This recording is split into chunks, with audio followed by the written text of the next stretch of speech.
Cycle 4, chapitre parallélogramme, c'est de la leçon. Nous faisons ici la suite de la leçon sur les propriétés du parallélogramme. Et là, on va prendre les propriétés dans l'autre sens. On va prendre les propriétés pour expliquer comment reconnaître un parallélogramme. Autrement dit, ces propriétés, on va les utiliser quand on veut prouver que l'on est en présence d'un parallélogramme. Donc on ne sait pas, on n'est pas sûr pour l'instant à 100% qu'on a un parallélogramme. Et comment est-ce que ça va se lire? Eh bien, les conditions d'application, on ne sait pas trop ce que ça sera. Un parallélogramme A, etc. Mais ce qui est sûr et certain, c'est que cette fois-ci, la conclusion, ça va être forcément « je suis sûr que c'est un parallélogramme ». Voilà, donc ici la conclusion, ça va être « je suis sûr que c'est un parallélogramme ». Pour l'autre, de l'autre côté, notre condition d'application, c'était « je sais que j'ai un parallélogramme, je déduis ». Ici, ça va être l'inverse. Je sais des trucs, alors je déduis avec certitude que j'ai bien un parallélogramme. Et ce sont des propriétés que l'on va appeler des propriétés réciproques. Elles vont beaucoup ressembler aux propriétés de la colonne d'à côté, mais on va les lire dans l'autre sens, c'est-à-dire en intervertissant la condition d'application et la conclusion. Si je regarde la première propriété, un quadrilatère qui a ses côtés opposés 2 à 2 parallèles est un parallélogramme. C'est en parallèle avec, dans un parallélogramme, les côtés opposés sont parallèles. Ici, c'est si je suis sûr que j'ai un parallélogramme, alors je suis sûr que les côtés opposés sont parallèles. Et ici, c'est dans l'autre sens. Si je suis sûr que ce quadrilatère a des côtés 2 à 2 parallèles, pardon, je bredouille un peu, alors je suis sûr que ce quadrilatère est forcément un parallélogramme. Donc, si ici, je pars d'une figure, voilà, ABCD, histoire de changer. Voilà ABCD. Je ne sais pas encore que c'est un parallélogramme, mais je sais que AB est parallèle à DC ou CD et que le côté BC est parallèle au côté AD. Ça, c'est ce que je sais, ça va avec mon dessin. Comment je vais utiliser cette propriété réciproque? Eh bien, je vais dire, comme je sais que, parce que c'est donné dans mon énoncé, la droite AB est parallèle à la droite CD et que la droite BC est parallèle à la droite AD, alors je peux conclure avec certitude que ABCD est un parallélogramme. Encore une fois, on n'écrit pas si alors, mais comme alors. Propriété 2. Un quadrilatère qui a ses côtés opposés de même longueur est un parallélogramme. Ça ressemble beaucoup à l'autre propriété de tout à l'heure. C'est la propriété que l'on prend dans l'autre sens, la propriété réciproque. Pour pouvoir utiliser cette propriété, il me faut un dessin de ce genre-là, avec un codage déjà fait. Le codage est déjà fait, je vais déduire des choses. Je vais pouvoir dire, comme je remarque que AB, la longueur AB est égale à la longueur DC et que la longueur AD est égale à la longueur BC, alors ABCD est un parallélogramme.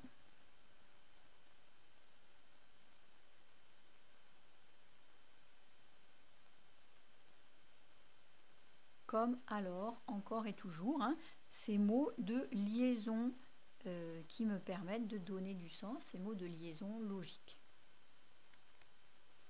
Et alors là, je vais rajouter une propriété qui n'existe pas dans les premières propriétés où on parle du parallélogramme.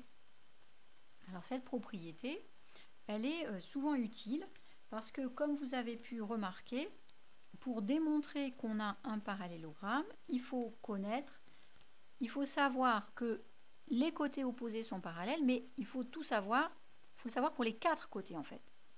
Et là, si les côtés opposés sont de même mesure, ben là encore, il faut le savoir pour les 4 côtés.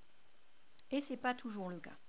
Alors, il existe une propriété réciproque qui fait un petit peu un mix des deux et qui dit si un quadrilatère a 2 côtés opposés parallèles et en même temps de même longueur, donc qui a à la fois, on va rajouter peut-être, ça sera peut-être plus clair, c'est vraiment à la fois, qui a à la fois 2 côtés opposés parallèles et de même longueur, alors c'est un parallélogramme.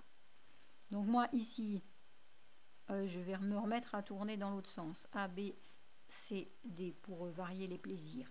Voilà, A, B, C, D ici. Si je sais par exemple que ces côtés ici sont de la même longueur et qu'on me dit CB est parallèle à AD, alors avec certitude, je vais pouvoir dire que j'ai affaire à un parallélogramme. C'est sûr et certain. Ces 2 côtés ici, j'ai deux renseignements sur ces 2 côtés ici, et ça va me permettre de dire, il n'y a pas d'autre possibilité, ce truc, c'est un parallélogramme. Et donc, je vais utiliser cette propriété en disant, comme BC est parallèle à DA, et en même temps, la longueur BC est égale à la longueur DA, alors, je suis sûre que ABCD est un parallélogramme.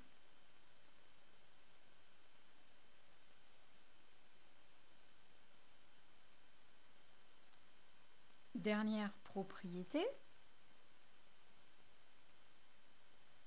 ou presque. Alors, je n'ai pas écrit la propriété réciproque des angles, mais en fait, elle existe. Si un quadrilatère a ses angles opposés 2 à 2 de même mesure, alors c'est un parallélogramme. Je ne l'ai pas écrite parce que j'avais pas trop de place en fait sur ma feuille. Bêtement, je voulais que ça loge tout pile sur cette feuille-là. Donc je ne l'ai pas remise, mais vous avez bien compris le principe des propriétés réciproques. En plus, c'est une propriété effectivement qu'on n'utilise pas très souvent. Mais vous avez bien compris le principe des propriétés réciproques, vous êtes capable de la construire également tout seul. Donc voici un parallélogramme ABCD. Non, on ne sait pas justement que c'est un parallélogramme, c'est un quadrilatère pour l'instant. Il s'appelle ABCD. Si on trace ces diagonales, je vais les mettre au crayon papier parce que j'aime pas trop écrire dans mon dessin avec de l'encre. Voilà. Je trace ces diagonales. Et on imagine que dans mon énoncé, eh bien, on me dit que ici il y a un point, mettons I. Voilà, mettons un énoncé qui pourrait être comme ceci. Voilà ce qu'on me donne comme dessin. Eh bien, je vais observer le dessin, je vais voir que je sais tout des diagonales et ça va bien me suffire pour démontrer que du coup ce dessin-là, c'est obligatoirement ce quadrilatère, un parallélogramme. Et je vais écrire encore comme je sais que I, et alors attention, là je vais bien dire le milieu des diagonales. Je ne vais pas juste dire BI égale ID ou IA égale IC. Parce que je vais faire un petit dessin au crayon à papier un peu moche là, dans un coin de brouillon. Par exemple, voilà le point I, voilà le point B, voilà le point A, voilà. C'est pas A que je voulais mettre, c'était D. Voilà, si je mets comme ceci, on a bien IB égale ID. Vous voyez, ma diagonale, elle ne ressemble plus à rien. D'accord? Donc, dire la longueur BI égale la longueur ID, ça ne suffit pas. Il faut bien dire que I est le milieu, bien utiliser le vocabulaire de la propriété. I est le milieu de BD,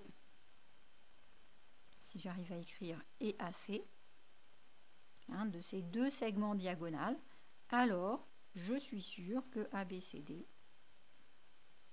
est un parallélogramme.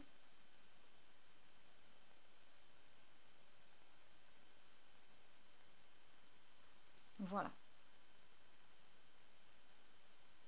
Enfin, je vous propose une dernière propriété. Un quadrilatère qui a un centre de symétrie est un parallélogramme.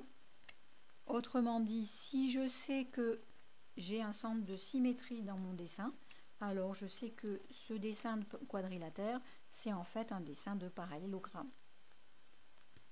Donc, si je regarde ce dessin-là, si on me dit que I est le centre de symétrie, je pourrais mettre le codage et je pourrais dire ABCD est un parallélogramme. Comme I est un centre et le centre de symétrie de ABCD, alors ABCD est un parallélogramme.